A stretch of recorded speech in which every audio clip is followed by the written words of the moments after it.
Carole, j'ai une expérience de 17 ans dans le secteur de la mode. J'ai travaillé pour des marques haut de gamme telles que Christian Lacroix, Nina Ricci. J'ai été aussi directrice export pour Kenzo dans le monde de la chaussure.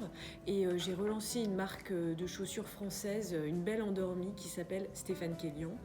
Donc j'ai un profil très commercial, de direction commerciale. Et j'ai fait le MBA de l'Institut français de la mode, l'exécutive MBA, en 2018.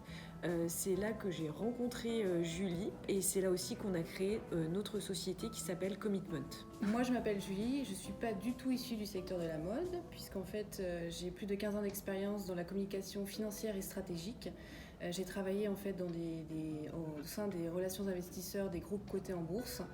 Et en fait, la particularité de mon parcours, c'est que j'ai été très tôt formée aux enjeux de la RSE, dès 2006, donc à une époque où ces sujets-là n'étaient pas du tout au centre des discussions comme aujourd'hui. Et donc j'ai souhaité en fait faire le MBA, Executive MBA à l'Institut français de la mode, parce que je souhaitais désormais travailler dans le secteur de la mode. Et en fait, la rencontre avec Carole a été décisive pour me lancer en fait dans un projet entrepreneurial. Alors, le projet Commitment, c'est né du Kitsugi. À la base, on voulait le Kitsugi, c'est l'art de transformer des choses qui sont cassées et les rendre belles. Donc Commitment, c'est l'art de la transformation, rendre beau ce qui a été abîmé. On a voulu faire le lien entre la mode et l'économie circulaire. Donc notre ADN, c'est faire du beau avec du rebut, du déchet, des anciens stocks. Nos solutions, c'est par exemple vos vêtements en cuir, on va les broyer et on va les transformer pour faire du carrelage dans la cuisine de votre atelier. Les gommes de vos chaussures, on va les transformer en une nouvelle matière qui va servir à un revêtement dans votre entrepôt. Et pourquoi pas vos chemises, on va les délisser et on va les transformer en un mur isolant dans le studio de design de votre société. On peut trouver des transformations qui vont être en lien avec des nouveaux industriels et en lien avec des causes qui vous sont chères. Et enfin, si nous rêvions, avec ce stock de produits finis, pourquoi pas faire une œuvre d'art qui serait exposée dans votre siège social à la réception avec un nouveau matériau fait par un artiste reconnu.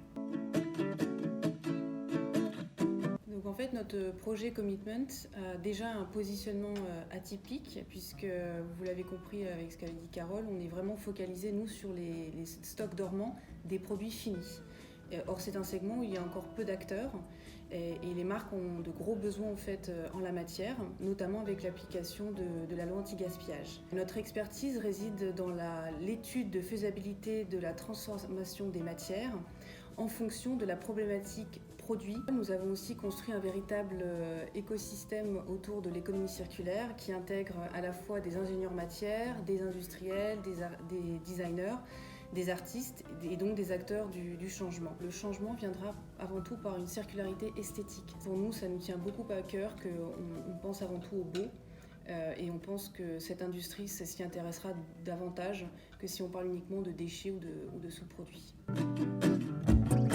On a beaucoup de projets avec des marques premium et luxe. Nous allons aussi répondre au challenge innovation qui a été lancé par EcoTLSC, justement en fait pour mettre en lien des industries qui n'ont pas encore une fois lieu de travailler ensemble pour trouver des synergies communes, et c'est ce que l'on souhaite faire avec un partenaire industriel et une marque.